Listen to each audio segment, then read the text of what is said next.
Dan entah di jam berapa, Roni ini merasa terbangun dari tidurnya.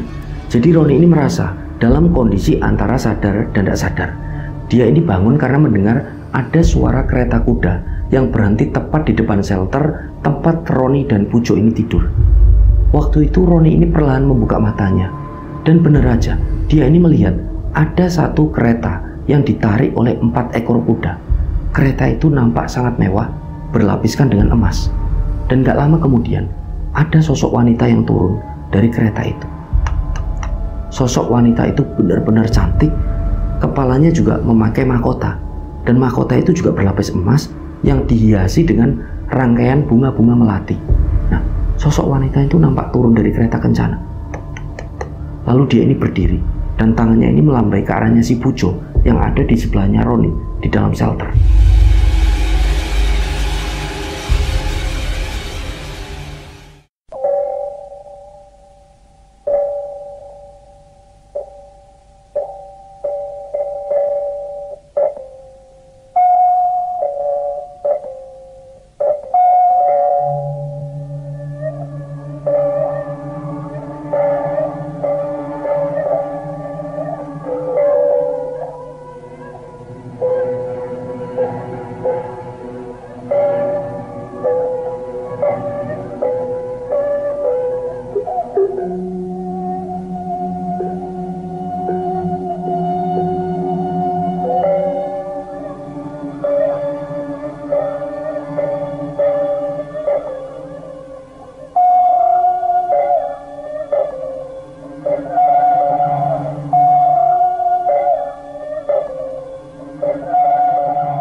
Bismillahirrahmanirrahim. Assalamualaikum warahmatullahi wabarakatuh. Apa kabar rencang semua? Semoga semuanya dalam keadaan sehat, selalu diberikan kelancaran dalam beraktivitas dan juga kelancaran rezeki. Kembali lagi berjumpa dengan saya Sukma Arga, dan alhamdulillah di video kali ini kembali saya akan menceritakan satu kisah mistis pendakian. Nah, buat rencang semua yang menonton tayangan kali ini dan belum subscribe, yuk subscribe dulu dan jangan lupa untuk klik notifikasi loncengnya. Tentunya agar channel ini semakin berkembang dan saya semakin bersemangat lagi dalam membagikan cerita-cerita terbaru. Dan semoga amal kebaikan rencang semua dibalas sesuatu yang lebih besar dan berlipat-lipat oleh Allah Subhanahu wa taala. Amin. Baik, tanpa berlama-lama, pasang headphone masing-masing dan tetap waspada sekeliling Anda.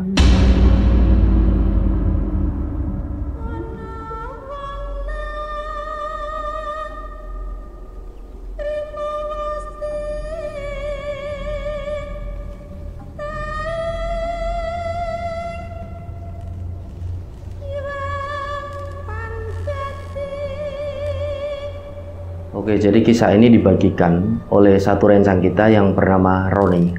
Jadi Roni ini menceritakan di tahun 2016, Roni ini sempat mendaki di Gunung Lawu via Candi Ceto bersama dengan seorang temannya yang bernama Pujo.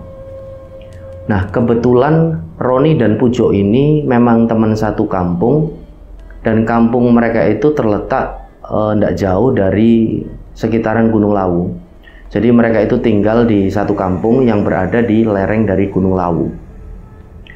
Nah, kisahnya ini berawal ketika pada suatu pagi di hari Rabu tanggal 13 Maret tahun 2016. Waktu itu Roni ini sedang bersantai, dia sedang duduk di teras rumahnya sembari Roni ini menikmati secangkir kopi. Jadi pada saat itu Roni ini kondisinya habis nyari pakan untuk ternaknya di sekitaran sisi dari hutan yang ada di kampungnya. Dan gak lama kemudian datanglah seorang temannya yang bernama Pujo. Pujo ini adalah teman dari si Roni semenjak mereka ini kecil. Nah, sedikit untuk informasi rencang semua, sebenarnya Roni dan Pujo ini bukan pendaki gunung gitu loh.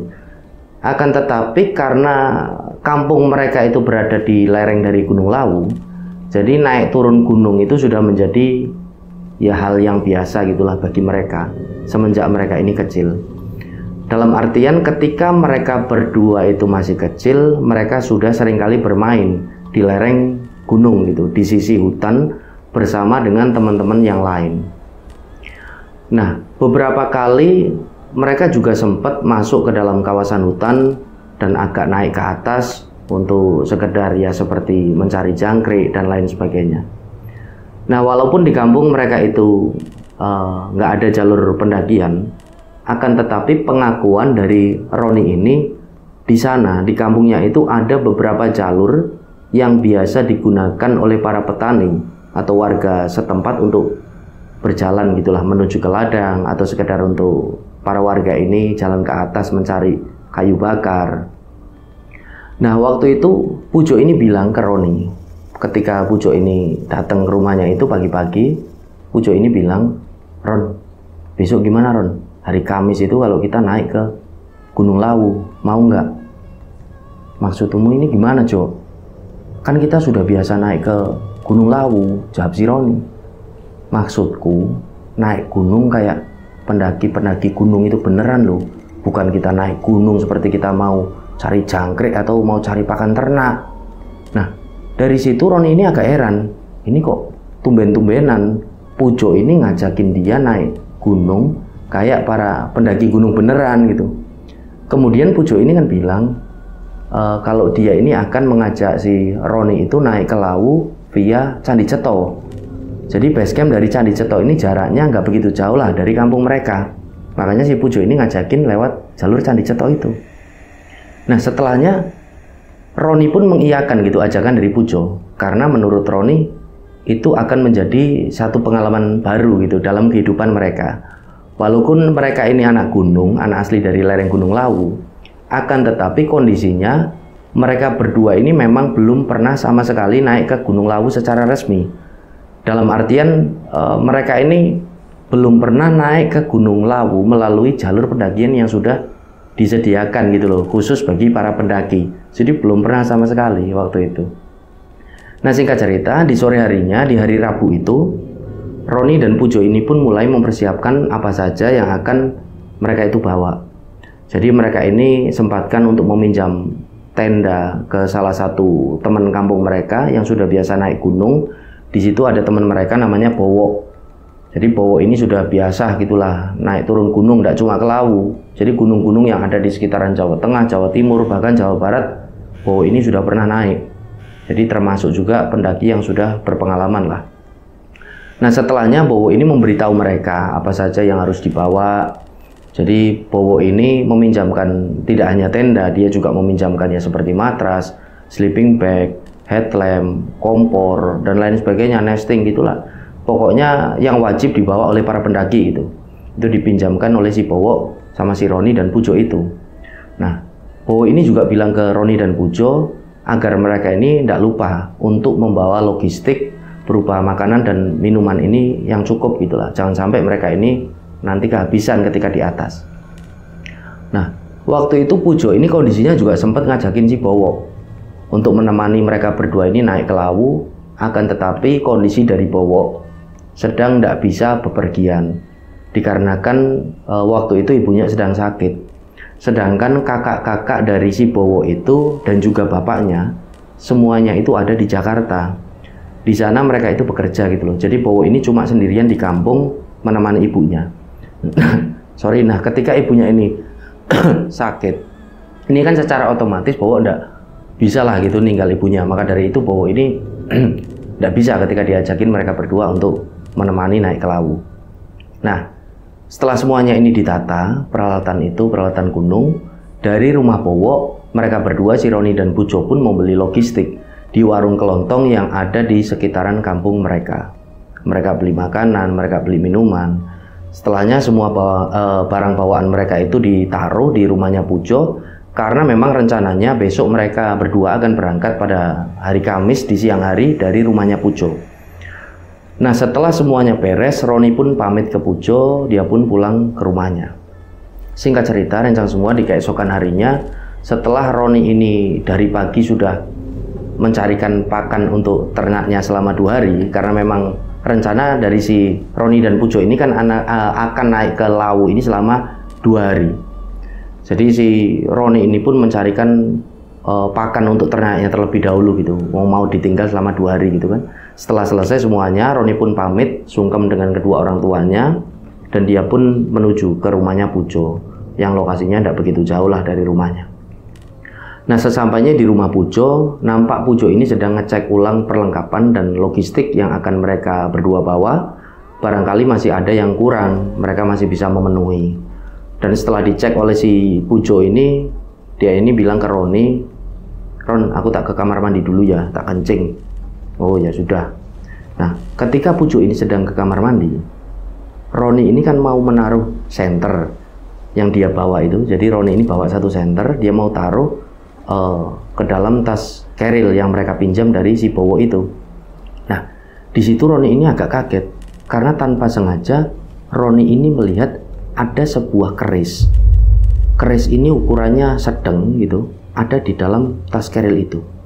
Jadi keris itu keris tanpa gagang gitu loh. Jadi cuma pucuknya aja, dan bentuk lekukannya pengakuan dari si Roni ini ya seperti ular gitu. Nah, waktu si Roni ini sedang mengamati keris yang ada di dalam tas keril itu, nggak lama kemudian Pujo ini pun keluar. Dia sudah selesai buang air kecil dari kamar mandi.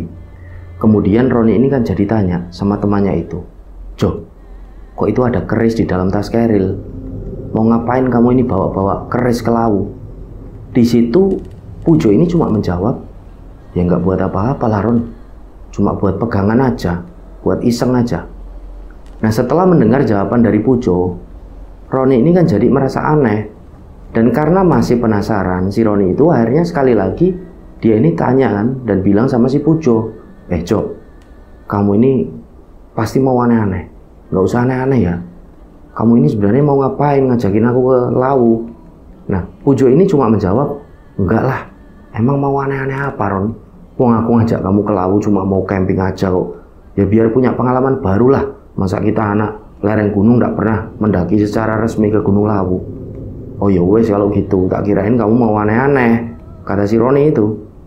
Jadi di situ kondisi Roni ini tidak menaruh curiga apapun istilahnya terhadap temannya itu. Ya apakah temannya itu mau macem-macem atau mau melakukan apa ketika naik gunung. Jadi sama sekali Roni ini nggak menaruh curiga apapun perihal keris yang dibawa oleh si Pujo itu. Karena jawaban Pujo tadi buat pegangan aja, buat iseng-iseng aja. Nah, Roni menganggap kalau Pujo itu ya cuma iseng karena memang bapak dari Pujo ini juga mengoleksi benda-benda antik seperti ya keris, batu akik, dan lain sebagainya. Karena Roni juga tahu kalau Pujo ini ya anak yang bisa dikatakan ya anak yang soleh gitulah. Dia tidak pernah meninggalkan sholat 5 waktu. Dia juga sering datang ke majelis, ke pengajian-pengajian bareng dengan dia juga. Akan tetapi pengakuan dari Roni, memang sebulan sebelum mereka naik ke Lawu itu, Pujo ini jarang sekali terlihat datang ke musola gitu. Bahkan bisa dikatakan nggak pernah dalam sebulan terakhir itu. Dan ada 2 kali pengajian di kampungnya digelar, Pujo juga nggak datang. Nah, ketika 2 kali pengajian itu digelar, diajak kan si Pujo itu sama Roni. Pujo ini cuma bilang dia ini lagi nggak enak badan gitu, ataupun ada keperluan yang lain gitulah. Jadi ada aja alasannya. Nah, setelah semuanya ini siap, berangkatlah mereka berdua ini menuju ke base camp pendakian Candi Ceto pada sekitaran jam 3 sore. Mereka berdua ini naik sepeda motor berboncengan, dan ketika perjalanan menuju ke base camp tidak ada kendala apapun, dan semuanya itu lancar, dan tibalah mereka ini di base camp pada sekitaran jam 4 sore. Kondisi di base camp ini pada waktu itu cukup berkabut dan tidak begitu ramai, hanya terlihat beberapa orang pendaki yang sedang beristirahat. Kemudian mereka berdua ini menuju ke tempat istirahat. Mereka menaruh bawaan mereka di sana, dan nggak begitu lama Roni ini ngajak Pujo untuk melaksanakan ibadah sholat asar terlebih dahulu sebelum mereka ini jalan ke atas. Akan tetapi ketika diajak sholat asar ini, Pujo cuma menjawab, "Wes, kamu aja sholat duluan. Aku tak kesana bentar, nanti aku nyusul." Nah, akhirnya Roni pun nurut gitu kan. Dia melaksanakan sholat asar ini sendirian di musola yang ada di sekitaran base camp. Dan Pujo ini berjalan pada waktu itu entah kemana. Nah, setelah sholat, Roni ini pun mencari Pujo. Dan ternyata Pujo ini sedang ada di dekat parkiran motor. Dia ini nampak duduk di situ sambil memejamkan mata gitu. Nah, Roni pun menghampiri Pujo. Dia ini jadi tanya, "Jo, kamu lagi ngapain? Kok merem gitu? Sambil bersila gitu duduknya." Nah, Pujo ini menjawab, Aku barusan izin sama yang punya tempat di sini, Ron. Nah, waktu itu Roni ini agak kaget dengan jawaban Pujo. Loh, kok tumben-tumbenan? Temennya itu percaya dengan hal-hal seperti itu. Akhirnya Roni ini pun coba bilang ke Pujo, ya permisi, boleh-boleh aja, Cok. Tapi ya utamakan berdoa sama Gusti Allah lah, sama Gusti Pangeran. Mohon perlindungan. Toh kamu juga belum sholat asar kan? Wes sana kamu sholat dulu. Nah, waktu itu Pujo ini menjawab, udah kamu itu ndak usah cerewet, Ron. Aku ini udah sholat, udah kamu diem aja. Nah, mendengar jawaban dari Pujo yang seperti itu, Roni ini nggak mau berdebat. Dia ini cuma batin, udah sholat ini kapan sholatnya gitu kan. Jadi dia cuma batin seperti itu. Kemudian si Pujo ini langsung ngajakin Roni untuk ngambil bawaan mereka yang ada di base camp. Setelah mereka berdua ini mengambil bawaan mereka, mereka pun menuju ke pos perizinan untuk membayar registrasi ke loket. Dan setelah registrasi si Maksi itu beres, mulailah mereka berdua ini pergerakan ke atas jalan pada sekitaran hampir jam 5 sore. Nah, mereka berdua jalan dengan ritme yang pelan dan santai. Nah, di awal perjalanan mereka rencang semua, mereka melewati satu gapura yang bertuliskan selamat mendaki di Gunung Lawu via Ceto gitu. Mereka jalan melewati gapura itu. Mereka juga melewati ladang-ladang warga seperti biasa. Ladang-ladang warga itu ditanami berbagai ya macam jenis sayuran, dan kondisi jalur pendakian di sore itu cukup sepi. Nggak ada pendaki yang naik ke atas, cuma mereka berdua aja, dan mereka juga tidak berpapasan dengan pendaki yang turun. Mereka cuma berpapasan dengan beberapa orang petani yang kemungkinan baru turun dari ladang mereka, baru menggarap ladang. Nah, waktu itu Pujo ini jalan di depannya Roni, dan gak jarang Roni ini melihat kalau Pujo ini berjalan sambil seperti mengibas-ngibaskan tangannya gitu loh. Jadi tangan kanan dan kirinya dari si Pujo ini seperti dikibas-kibaskan ke samping gitu. Nah, seolah-olah Pujo ini sedang menyingkirkan sesuatu. Nah, dari situ si Roni ini kan jadi tanya ke Pujo kalau dia ini lagi ngapain. Akan tetapi Pujo ini diem aja, tidak menjawab. Akhirnya Roni pun tidak bertanya lebih lanjut karena tidak ada jawaban. Dia masih berjalan di belakangnya si Pujo. Dan gak lama kemudian, tiba-tiba dari arah belakang, Roni ini disalib oleh seorang kakek tua.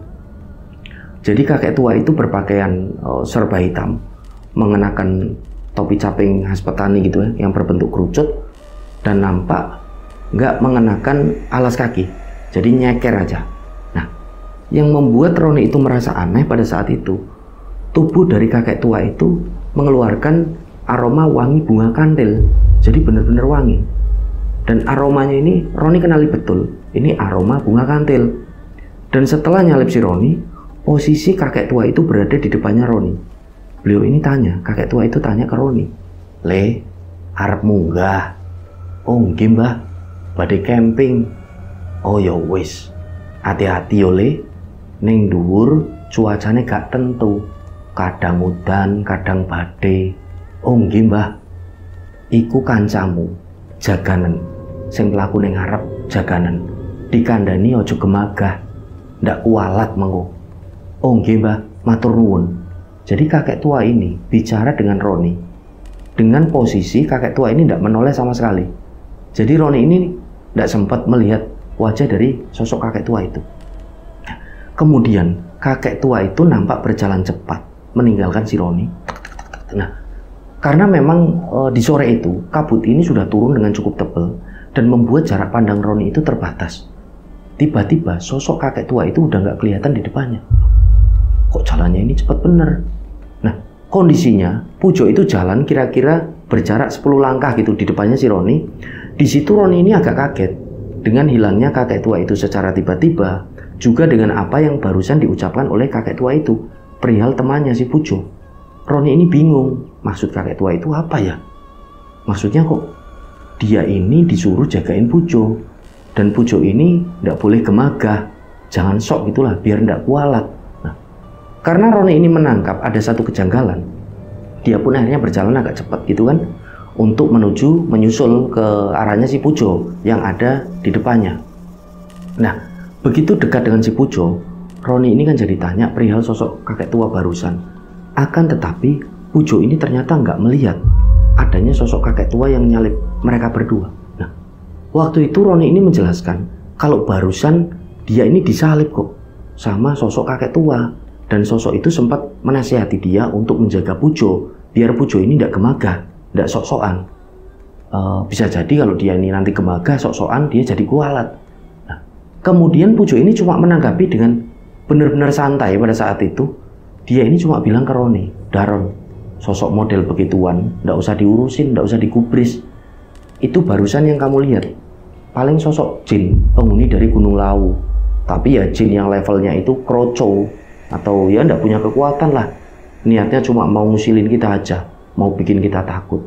Udah kamu nggak usah takut, wong di sini ada aku kok." Nah, setelah mendengar jawaban dari Pujo, Roni ini kan agak kaget gitu. Loh, Pujo ini kok sekarang jadi tahu hal-hal semacam itu. Jadi Roni ini benar-benar bingung dengan satu temannya itu. Sejak kapan Pujo ini tahu hal-hal gaib semacam itu?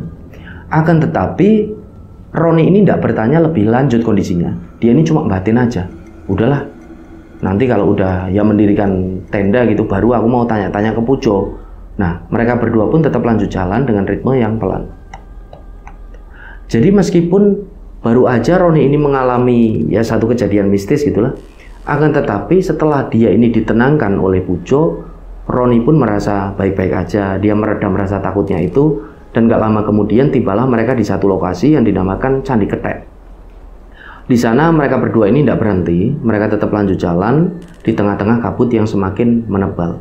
Nah, waktu itu jam sudah menunjukkan pukul 6 sore, di mana itu adalah waktu-waktu memasuki maghrib, atau kalau orang Jawa ini bilang wayah-wayah surup.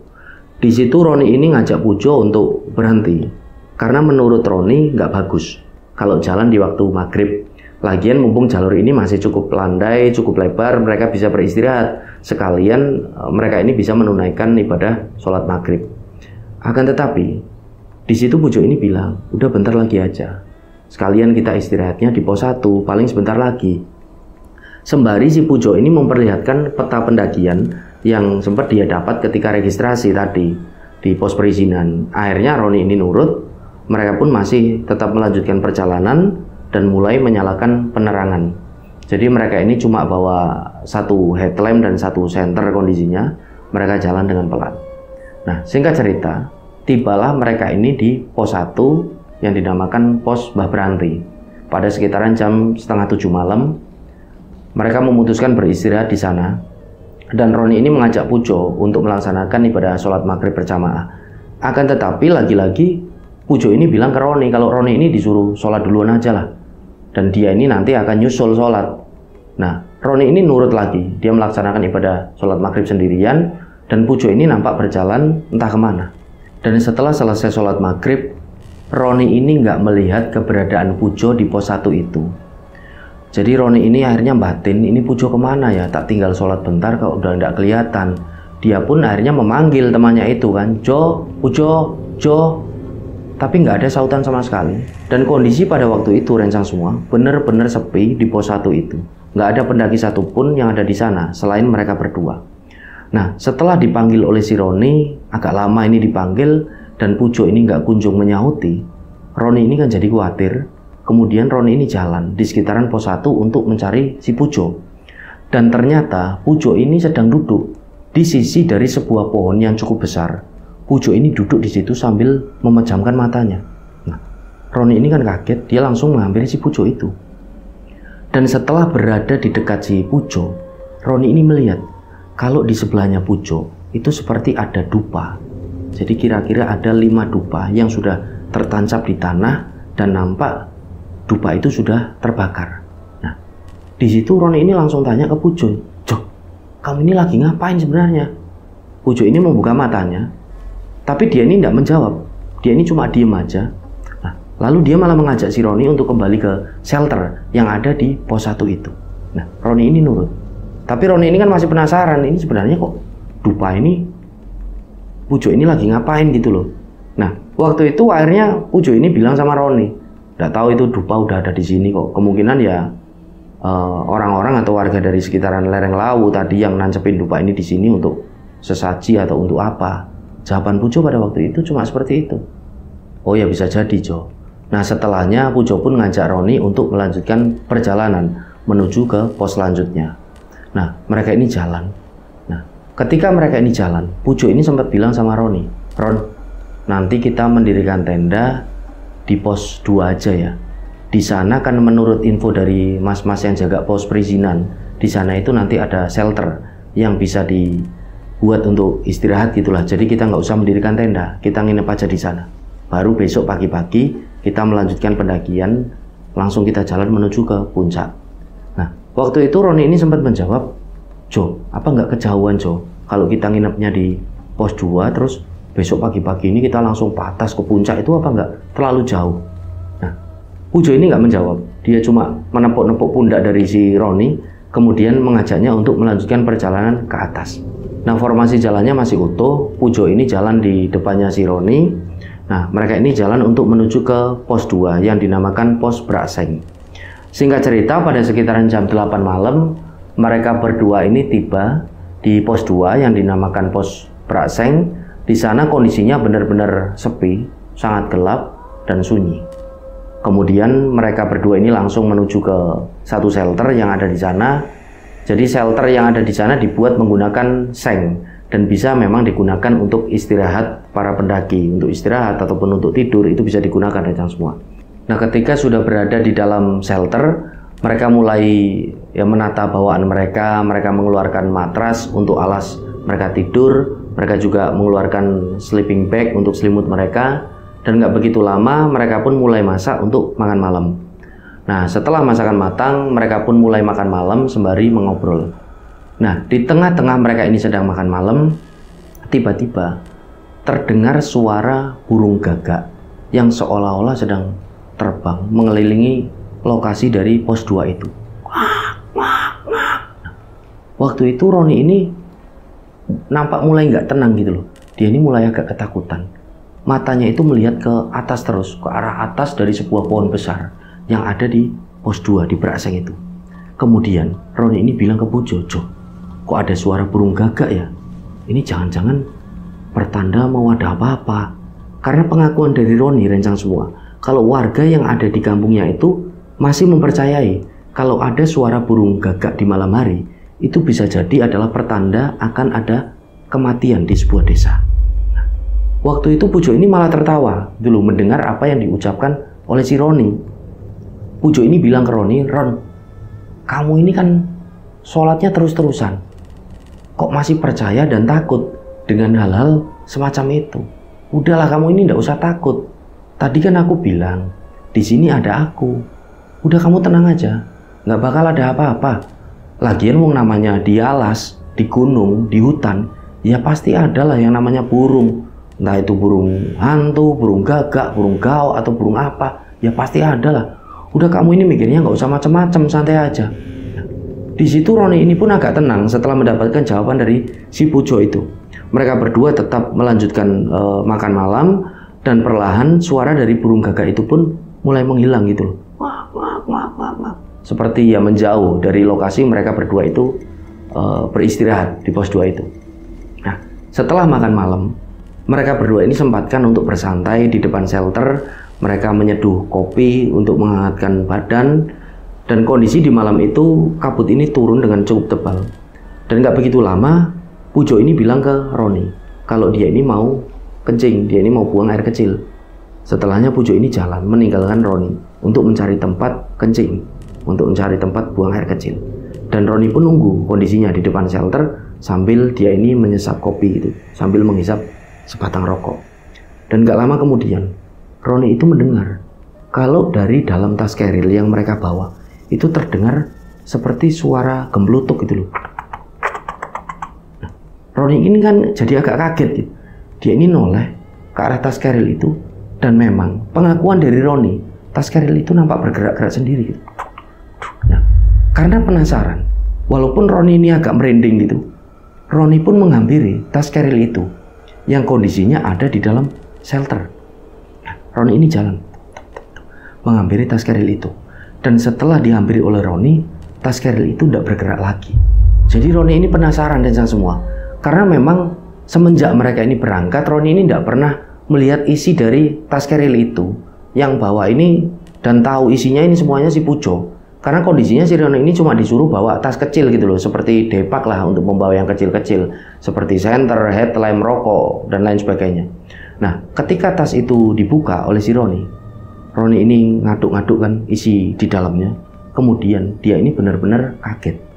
Karena selain dari keris yang nggak ada gagangnya itu, cuma ada ujungnya, yang sempat dia ini lihat sebelum berangkat, ternyata di situ juga ada kembang atau bunga yang dibungkus di satu tas kresek plastik bening itu berwarna putih. Di situ ada juga beberapa batang dupa, lalu ada pula satu bungkus kain putih seperti kain kafan gitu, dan entah ini isinya apa. Nah, akhirnya kain itu pun diambil oleh si Roni. Dia buka secara perlahan gitu kan, dan ternyata isinya itu adalah kemenyan. Isinya itu kemenyan yang sudah ditumbuk. Nah, waktu itu Roni ini benar-benar kaget dengan apa yang dia ini lihat. Ini sebenarnya Pujo ini mau ngapain? Kok bawa benda-benda barang-barang seperti ini? Nah, ketika Roni ini sedang kebingungan, tiba-tiba Pujo ini manggil dari arah belakang gitu loh. Ron, kamu ini lagi ngapain? Itu bawaanku kok dibuka-buka kayak gitu, dibongkar-bongkar. Nah, waktu itu Roni ini benar-benar sempat agak kaget gitu kan. Setelahnya dia ini tanya ke Pujo itu, Jo, ini kamu ini sebenarnya mau ngapain? Ngajakin aku ini naik ke Gunung Lawu. Kamu itu nggak cuma mau camping kan? Kamu pasti punya tujuan lain. Udah sekarang kamu jujur aja sama aku.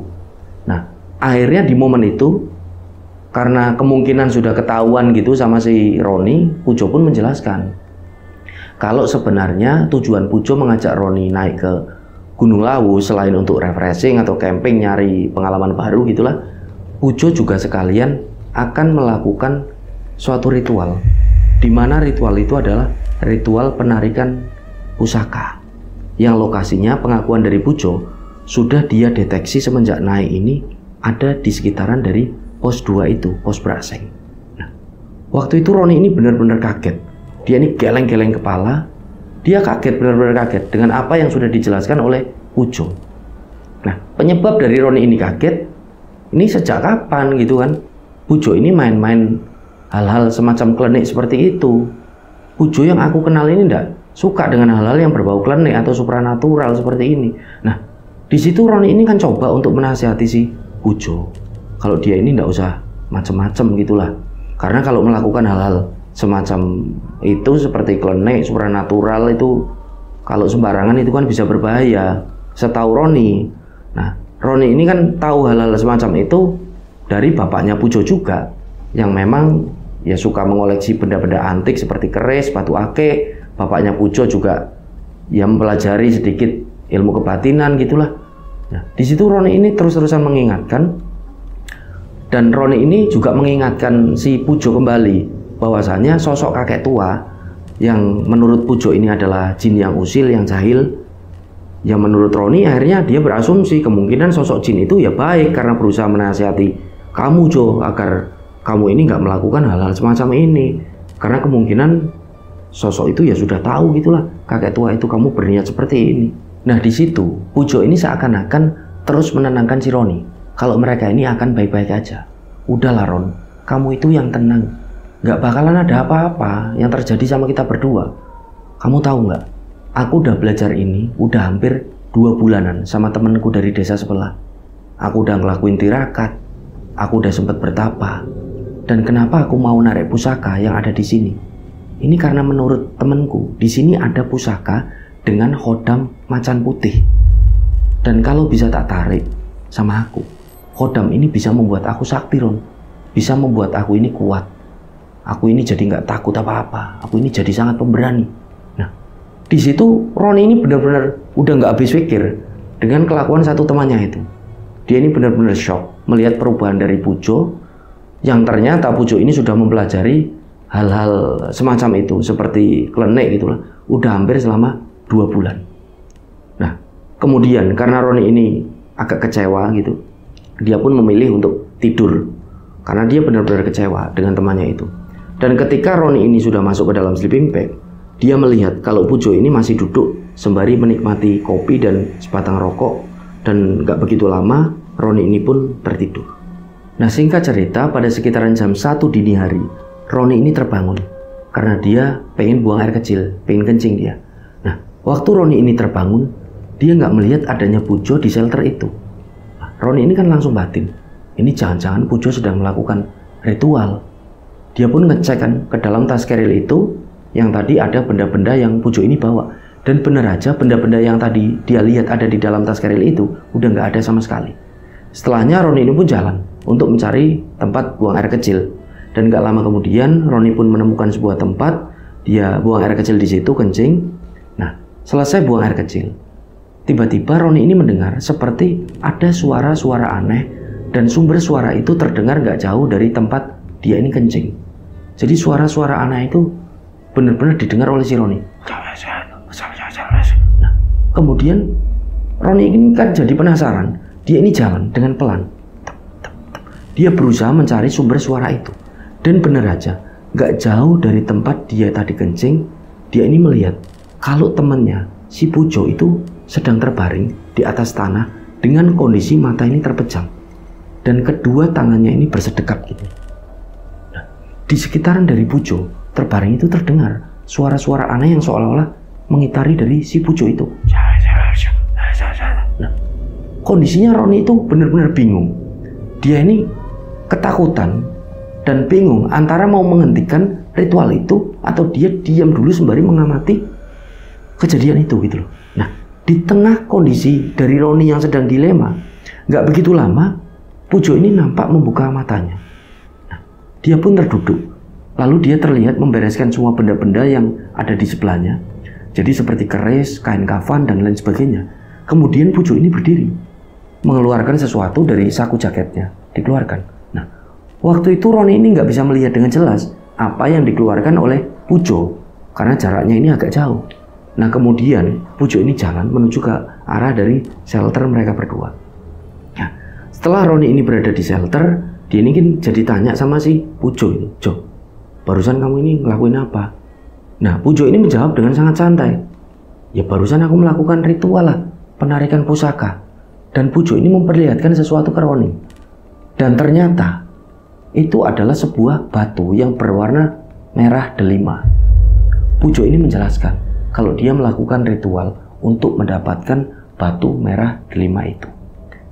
Jadi menurut penjelasan dari si Pujo, di dalam batu merah delima itu yang dia dapatkan dari hasil ritual penarikan barusan, terdapat ataupun bermuatan hodam macan putih yang bisa membuat dia ini sakti. Kemudian Pujo ini nampak tertawa gitu dan bilang ke Roni, "Gak ada apa-apa kan? Wong kamunya aja yang penakut, Ron. Udah, gak bakalan ada apa-apa. Dan sekarang kita istirahat aja, kita tidur. Besok kita melanjutkan perjalanan untuk menuju ke puncak seperti janjiku kemarin sama kamu. Udah, ayo kita masuk ke dalam sleeping bag, kita tidur," ajak si Pujo. Dan entah di jam berapa, Roni ini merasa terbangun dari tidurnya. Jadi Roni ini merasa dalam kondisi antara sadar dan tidak sadar. Dia ini bangun karena mendengar ada suara kereta kuda yang berhenti tepat di depan shelter tempat Roni dan Pujo ini tidur. Nah, waktu itu Roni ini perlahan membuka matanya. Dan benar aja, dia ini melihat ada satu kereta yang ditarik oleh 4 ekor kuda. Kereta itu nampak sangat mewah, berlapiskan dengan emas. Dan gak lama kemudian, ada sosok wanita yang turun dari kereta itu. Sosok wanita itu benar-benar cantik. Dia mengenakan pakaian seperti seorang ratu. Jadi pakaiannya ini seperti kebaya, tapi benar-benar mewah dan berwarna serba hijau. Kepalanya juga memakai mahkota, dan mahkota itu juga berlapis emas yang dihiasi dengan rangkaian bunga-bunga melati. Nah, sosok wanita itu nampak turun dari kereta kencana. Lalu dia ini berdiri, dan tangannya ini melambai ke arahnya si Pujo yang ada di sebelahnya Roni di dalam shelter. Nah, waktu itu Roni ini benar-benar ketakutan. Jadi seluruh badannya ini bergetar. Sampai dia ini nggak bisa berbicara satu patah kata pun. Yang dia bisa lakukan cuma melirik aja ke arahnya dari si Pujo itu. Nah, nampak Pujo ini nggak terbangun. Jadi kondisinya Pujo ini masih tertidur di dalam sleeping bag. Jadi itu adalah satu keanehan tersendiri bagi Roni. Jadi Roni ini benar-benar ketakutan. Antara sadar dan tidak sadar dia ini. Jadi Pujo ini tidak terbangun sama sekali. Nah, akan tetapi Setelahnya nampak tubuh dari Pujo ini seperti bergerak-gerak sendiri gitu. Kemudian kabut ini mulai menyelimuti dari lokasi pos 2 itu. Jadi jarak pandang ini benar-benar menjadi sangat terbatas. Dan tiba-tiba terdengar suara kaki kuda yang menyeret kereta kencana itu menjauh dari depan shelter. Suaranya itu terdengar seperti turun dan setelahnya menghilang, perlahan menghilang. Dan gak lama kemudian kabut yang barusan ini sangat tebal, perlahan juga mulai menipis. Nah, dari situlah Roni ini melihat kalau kondisi di pos itu benar-benar sepi, gak ada apapun di sana. Jadi kuda-kuda dan kereta juga sosok wanita yang berdandan layaknya seorang ratu itu juga udah gak ada. Nah kemudian Roni ini dikagetkan dengan kondisi Pujo yang secara tiba-tiba udah duduk bersila di sebelahnya. Yang tadinya Pujo ini cuma terdaring dan nampak tidur. Nah, Pujo ini nampak duduk bersila gini loh. Sembari menatap ini ke arah depan. Akan tetapi tatapannya ini benar-benar kosong. Di situ Roni ini benar-benar khawatir. Dia ini langsung mengguncang-guncangkan tubuhnya si Pujo sambil dia ini tanya ini kan, Jo, kamu ini kenapa? Kamu ini kenapa, Jo? Kamu kenapa? Tapi Pujo ini cuma diam aja. Kemudian secara tiba-tiba Pujo ini seperti menggerakkan tangannya seolah-olah Pujo ini sedang menari.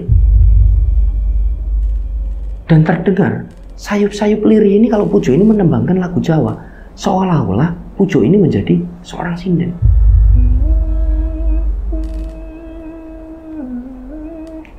Waktu itu Roni ini benar-benar ketakutan karena Roni ini sadar betul kalau satu temannya si Pujo itu sedang kerasukan. Kemudian gak begitu lama Pujo yang barusan ini menggerak-gerakkan tangannya dan bernyanyi seperti layaknya seorang sinden, ini tiba-tiba mendadak diam lagi. Menggerak-gerakkan tangannya itu, dia diam. Nah, kemudian Pujo ini menatap kosong lagi ke arah depan dan mengeluarkan suara seperti geraman. Dan geraman yang didengar oleh si Roni, pengakuan Roni, geraman itu adalah geraman seperti siluman macan. Nah, di tengah-tengah kondisi yang mencekam seperti itu, Roni ini benar-benar bingung. Tiba-tiba terdengar suara langkah kaki dari arah atas. Disitulah Roni ini langsung berteriak. Dia langsung meminta tolong itu kan. Mas, siapa aja tolongin. Mas, Mbak, tolongin. Nah, gak lama kemudian, suara langkah kaki tadi yang terdengar cuma berjalan biasa itu, kali ini terdengar seperti berlari ke arah bawah. Dan ternyata mereka adalah satu rombongan pendaki yang terdiri dari 4 orang. Dan semuanya itu cowok. Mereka di situ langsung bertanya dengan si Roni ini temannya kenapa? Nah, Roni kan langsung menjelaskan kalau temannya ini kerasukan, temannya ini kesurupan. Kemudian salah seorang dari pendaki itu pun bilang ke Roni kalau saat itu juga Pujo ini harus segera dievakuasi ke bawah turun. Dan alhamdulillahnya 2 orang dari rombongan itu ya seperti mengetahui gitulah perihal ilmu kebatinan ataupun supranatural. Setelahnya Pujo ini ditenangkan, didoakan, dan setelah Pujo ini agak tenang, itu Pujo ini langsung dievakuasi ke bawah itu oleh satu rombongan itu dan juga si Roni. Nah, ketika mereka ini berjalan ke bawah, waktu sudah menunjukkan jam 3 dini hari, dan singkat cerita pada sekitaran jam 6 pagi, mereka semua sudah sampai di base camp. Kondisi hari ini sudah terang. Nah, sesampainya di sana, Pujo ini langsung dibaringkan di tempat istirahat, kemudian mulai dibersihkan. Dalam artian Pujo ini diusap-usap gitu kan menggunakan handuk yang sudah dibasahkan dengan air hangat terlebih dahulu. Dan Pujo ini nampak kembali didoakan oleh 2 orang pendaki dari satu rombongan tadi. Nah, singkat cerita setelah Roni dan satu rombongan itu sarapan, Pujo ini pun terbangun. Di situ Pujo ini kondisinya masih sama. Tatapannya ini masih kosong gitu dan Pujo ini nampak seperti orang yang benar-benar linglung gitu dan nggak tahu apa-apa. Kemudian Roni ini pun menyuapi si Pujo itu untuk sarapan gitu dan setelahnya Roni pun bersiap-siap untuk membawa Pujo pulang. Dan mereka berdua kondisinya diantar oleh satu rombongan 4 orang pendaki itu dengan mobil yang mereka bawa. Jadi motor yang dibawa oleh Roni dan Pujo itu ketika berangkat akan dibawa oleh salah satu dari mereka dan mengikuti mobil yang membawa mereka berdua, Roni dan Pujo itu untuk menuju ke kampung mereka. Nah, singkat cerita sesampainya di sana, Pujo ini langsung dibawa menuju ke rumahnya. Dan ketika tiba di rumah, bapak dari Pujo ini benar-benar kaget karena melihat kondisi dari anaknya yang nampak tidak baik-baik aja gitu. Di situ bapaknya Pujo ini langsung bilang kalau anaknya ini kerasukan gitu. Nah, kenapa bapaknya Pujo itu bisa tahu? seperti yang saya singgung di depan rencang semua. Karena bapaknya Pujo ini juga sedikit mempelajari ilmu kebatinan dan spiritual atau supranatural gitulah. Nah, dari situ bapaknya ini bilang, karena melihat keadaan Pujo seperti itu, anaknya kan bapaknya ini jadi bilang, ini energi yang ada dalam tubuhnya Pujo ini sangat besar. Jadi bapak sendiri juga tidak kuat. Ya wes, kalian semua tunggu di sini. Ini Pujo ditemenin, bapak tak manggil teman bapak dulu sebentar.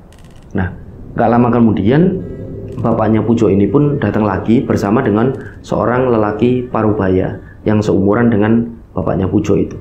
Kemudian setelah lelaki Parubaya itu berusaha untuk mengamati Pujo, Pujo ini nampak masih tetap gak sadarkan diri.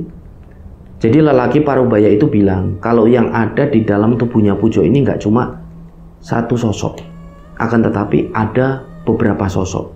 Ada sosok yang perwujudannya ini wanita penari, ada sosok perwujudannya ini siluman macan, ada sosok kuntilanak, dan masih banyak lagi.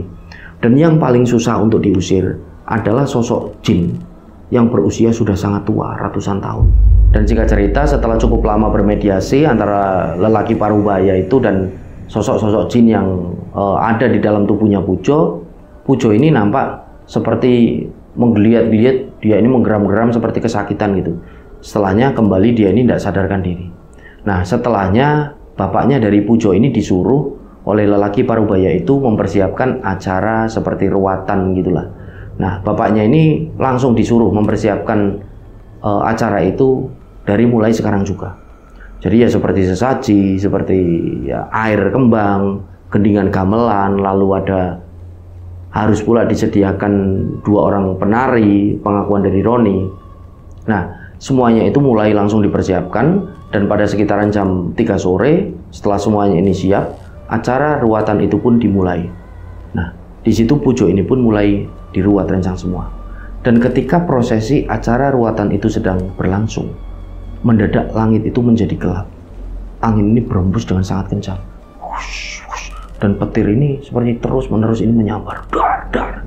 Dan gak lama kemudian, semua yang ada di lokasi ruatan itu, di mana lokasinya itu ada di satu lapangan bulu tangkis yang ada di sekitaran dari kampungnya Pujo dan Roni. Semua yang ada di sana, bahkan semua warga itu melihat, tiba-tiba kabut ini turun dengan sangat tebal. Dan dari balik kabut itu terdengar suara kaki kuda dan kereta kencana yang ditarik. Dan bener aja, gak lama kemudian nampak di sana ada satu kereta kencana yang ditarik oleh 4 ekor kuda. Dan turunlah sosok wanita yang berdandan seperti seorang ratu. Jadi persis seperti yang dilihat oleh Roni ketika malam hari ini dia dan Pujo berada di pos 2, di pos Brakseng itu. Setelahnya sosok wanita itu menggandeng seseorang dari dalam kereta kencananya. Seseorang itu turun. Dan ternyata itu adalah Pujo. Nah, pada momen itulah Pujo ini berjalan dari arah kereta kencana itu. Dia jalan menuju ke arah raganya yang tengah terbaring gitu di atas sebuah seperti tikar, gulungan tikar, di mana dia ini tadi habis dimandikan dengan air kembang. Jadi di situ kondisinya ada 2 Pujo yang dilihat oleh semua orang yang ada di sana. Nah, di situ Pujo ini jalan gitu yang dari arah kereta kencana itu. Nah, nampak jalan ini setelahnya memasuki raga dari Pujo yang sedang terbaring di atas satu seperti gulungan tikar itu. Setelahnya sosok wanita itu memperkenalkan diri, dan ternyata dia adalah Kanjeng Ratu penguasa dari pegunungan di Lawu. Kanjeng Ratu itu berucap, "Caiki, wis kurang ajar. Wani-wani ini narik pusaka neng Gunung Lawu." Sembari dia ini memperlihatkan sebuah batu yang berwarna merah delima, persis seperti yang dilihat oleh Roni ketika Pujo ini sempat memperlihatkan batu itu kepadanya. Kemudian Kanjeng Ratu itu kembali berucap, "Cahiku tak ngapuro, tapi tulung kabeh sing ning kene kudu krungu. Ojo sampai wani-wanine njukuk meneh barang saka kerajaanku neng Gunung Lawu." Nah, nampak semua yang ada di sana ini cuma tertunduk, diam dengan wajah yang benar-benar ketakutan.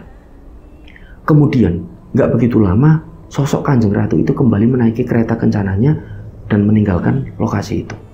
Nah, langit yang tadi nampak begitu gelap, angin yang sempat berembus kencang dan petir yang terus-terusan menyambar, tiba-tiba seketika itu juga semuanya itu reda.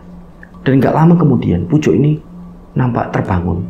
Dan ketika Pujo ini bangun, dia ini sadar, dia ini langsung muntah-muntah banyak sekali di situ. Dan muntahnya itu, mohon maaf, berlendir dan berwarna kehitaman. Kemudian sekali lagi Pujo ini seperti terbatuk-batuk. Nah, di situ lelaki parubaya ini kembali seperti meruat dari si Pujo dengan seperti didoakan, lalu diciprat-cipratkan air juga yang sudah didoakan. Dan gak begitu lama keadaan Pujo ini mulai agak membaik dan langsung dibawa ke rumahnya. Nah, singkat cerita, setelah 4 pendaki yang tadi mengantar Roni dan Pujo ini sampai di kampung, mereka ini pamit pulang gitu. Di situ bapak dari Pujo ini mulai mempersiapkan acara untuk selamatan di malam harinya.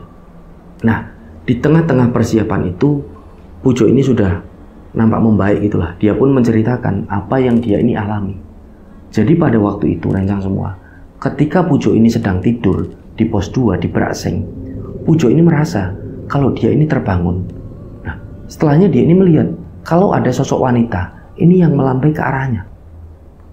Seolah-olah wanita itu seperti mengajak Pujo ini untuk ikut dengannya. Dan entah kenapa pada saat itu Pujo ini nurut, dia jalan dan menaiki kereta kencana itu. Nah, pengakuan dari si Pujo, dia ini dibawa ke sebuah kerajaan yang ada di puncak dari Gunung Lawu. Di sana ada sebuah kerajaan yang sangat megah dan mewah. Kerajaan itu dibangun dengan lapisan-lapisan emas. Nah, nampak sosok-sosok yang ada di sana. Ya, sosoknya ini, pengakuan dari Pujo ini sama, layaknya seperti manusia pada umumnya. Akan tetapi hanya berbeda secara penampilan, secara pakaian yang dikenakan. Jadi pakaian-pakaian yang dikenakan oleh sosok-sosok yang ada di kerajaan itu adalah pakaian layaknya orang-orang pada masa zaman kuno, pada masa lampau, tepatnya itu pada masa-masa zaman kerajaan kuno gitulah. Nah, ketika di sana, Pujo ini sempat seperti dibawa ke sebuah pendopo yang cukup besar. Pujo ini merasa seperti diinterogasi. Kenapa dia ini sampai mengambil barang milik dari kerajaan Gunung Lawu? Nah, pengakuan dari Pujo ini nggak bisa menjawab di sana.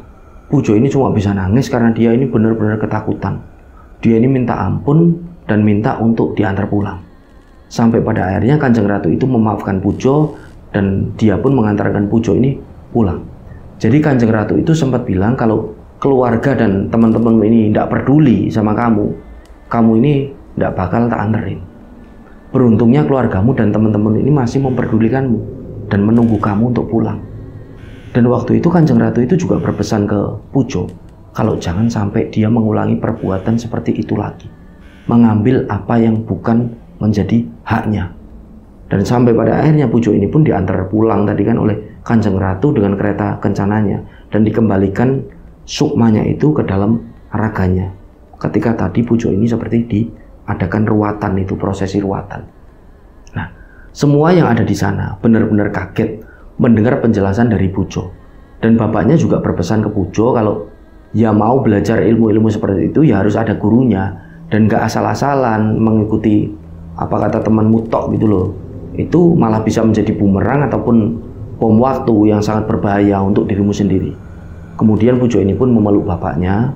Pujo juga memeluk si Roni, sahabatnya itu.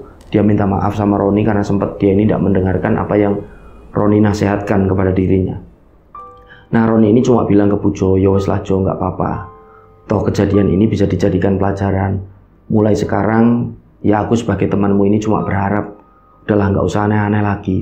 Main-main seperti itu. Kamu ini kembali lagi seperti kebiasaan aja sebelumnya. Kita ini sering ke musola, kita sholat 5 waktu, kita sering datang ke pengajian, kita cari pakan ternak, main-main di sisi hutan, udahlah gitu-gitu aja, nggak usah yang aneh-aneh. Nah, disitulah Pujo ini sekali lagi dia ini memeluk sahabatnya itu, dia mengucapkan maaf dan terima kasih kepada si Roni. Nah, itulah rencang semua kisah yang dibagikan oleh satu rencang kita yang bernama Roni. Jadi pelajaran yang bisa kita semua ambil dari kisah yang dialami oleh Roni dan Pujo ini, janganlah kita ini mengambil sesuatu yang memang itu bukan menjadi hak kita. Apalagi sampai melakukan ritual-ritual semacam itu yang dilakukan oleh Pujo, di mana ritual-ritual itu juga sudah berseberangan gitu loh dengan nilai-nilai agama. Nah, Sekali lagi di sini kami tidak bosan-bosannya, saya terutama berpesan kepada rencang semua yang menonton tayangan-tayangan di video saya ini, tidak ada pagar gaib yang paling kuat selain bersedekah dan tingkat keimanan kita kepada Allah Subhanahu wa taala. Semoga kisah ini bisa diambil hikmah dan pelajaran. Mohon maaf apabila masih banyak salah kata dalam saya menyampaikan cerita. Saya Suma Arga pamit undur diri. Wassalamualaikum warahmatullahi wabarakatuh. Salam lestari, salam rimba.